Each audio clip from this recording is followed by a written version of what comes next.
I guess good fences don't always make good neighbors.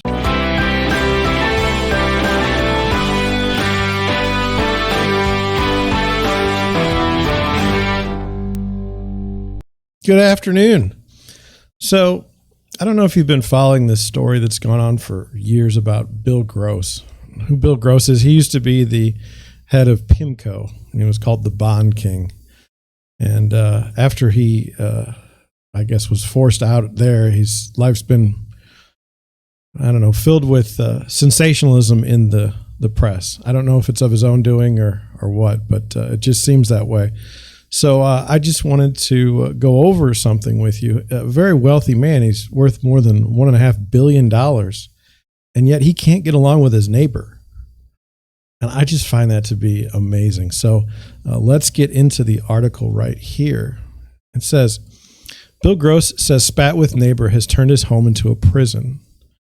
And it starts off, it says, billionaire investor Bill Gross says that the months-long legal saga with his oceanfront neighbor in California has him feeling like he's in prison, as his wife says she now fears even going into her own backyard. And there it is. A person worth $1.5 billion says he feels like he is in prison in his own home. Think about that. This is someone who could move pretty much anywhere in the world, yet he sits in a home and has this ongoing dispute with his neighbor. It's insane. As I've told you since we started, if you feel this way, move. Life is too short to be in a situation like this.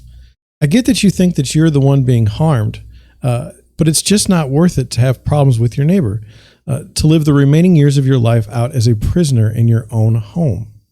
It says Gross, the billionaire Pimco founder and bond industry legend, and his wife Amy landed back in court this week after their neighbor Mark Tofik asked a judge to fine the couple in contempt for violating a court order that sought to stop them from blasting loud music outside their Laguna Beach home.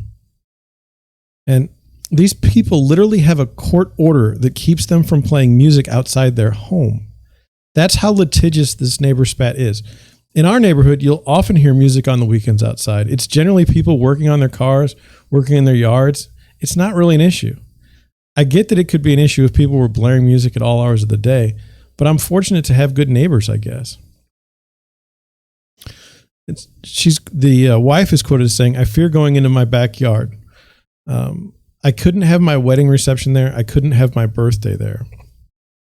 Fears going into the backyard. Is that any way to live? And then couldn't have a wedding reception and couldn't have a birthday.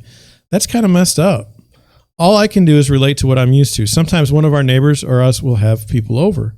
If I think there's going to be a nuisance or something, I usually send a text letting my neighbors know that if things get out of hand, just text me and we'll work it out.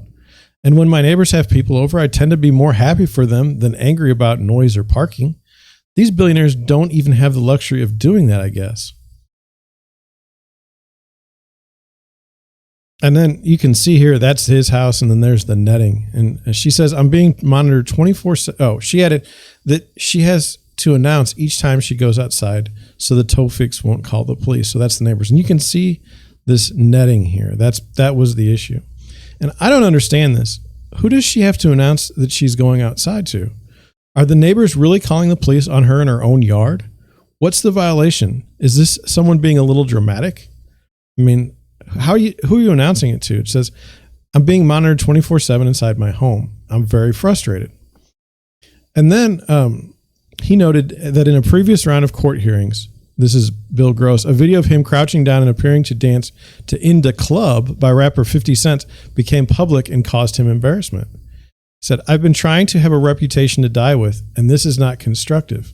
He said in court, Bill Gross's reputation, if he ever had a good one to begin with, is definitely shattered. No one thinks of him now as the Bond King. They think of him as a vengeful person who can't get along with his neighbors. Is that accurate? Who knows? One of the odd things about our culture now is that we seem to think of people as singular things, like the king of bonds can't be an ass, or that a public servant can't be stupid. But why do we think that? People are so complex, and they can be different things to different people at different times. It's wild.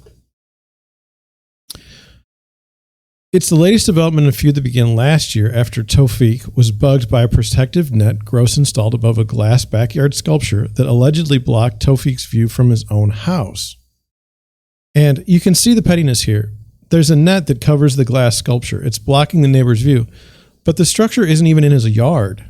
What rights are you entitled to if it's not even in your property? It's madness.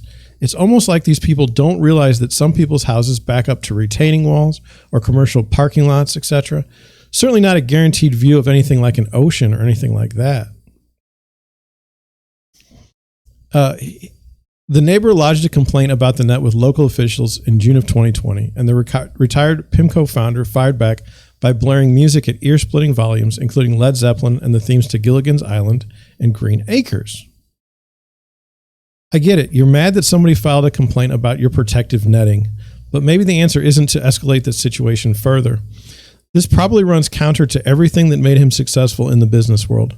But he's now a billionaire who might just end up in prison for stupid reasons. At some point, there has to be a time when the fighting stops. But Gross and Schwartz countered in a court that Tawfiq was an obsessed peeping Tom who watched, leered at, photographed, and videotaped the couple in their home for more than a year. They sued him for invasion of privacy and other violations in October, and he filed his own harassment complaint a day later. I have no doubt that both neighbors are terrible people. This is obviously not all one side's fault. But what is the point of this? It's to show the other one how great they are. These are simple quarrels that anyone could be involved with. To hold these people in high esteem would be absolutely foolish. In December, Orange County Superior Court judge slapped the Grosses with a 3-year restraining order banning them from playing music outside their home when no one is in the backyard pool area. And to that I say, this seems reasonable on the surface, but it's ridiculous in practice. You can play music when you're outside, but you cannot play music when you're not outside. This makes sense, okay? The absurdity is that there's a court order outlining this. Like the fact that you have to have a court tell you when you can play music and where and how is absolutely ridiculous. Absolutely ridiculous.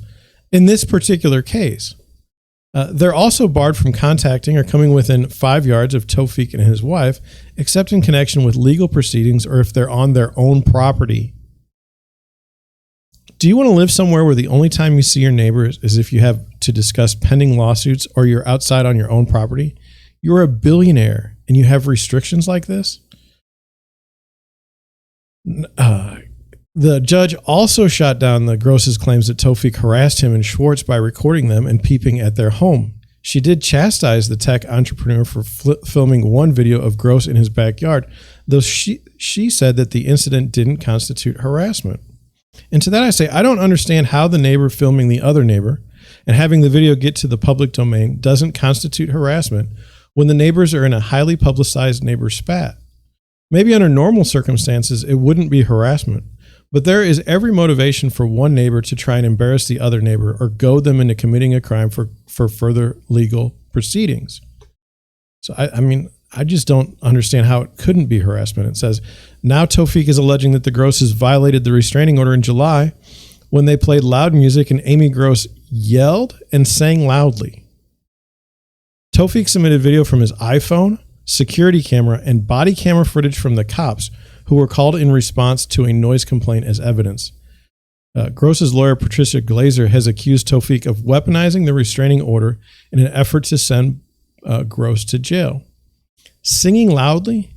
Violating the order by singing loudly to the music? Calling the cops for that? See, this is petty. This whole thing is petty. It makes great news fodder, though. Just look at how important it is and how lucky you are to have good neighbors. It's not relative to the money that you have. It's entirely based on the people who are living around you. More money, especially in this case, does not equal more happiness. I've personally had sellers who have wanted to move from gorgeous homes because they didn't feel like they fit in with their stuffy neighbors.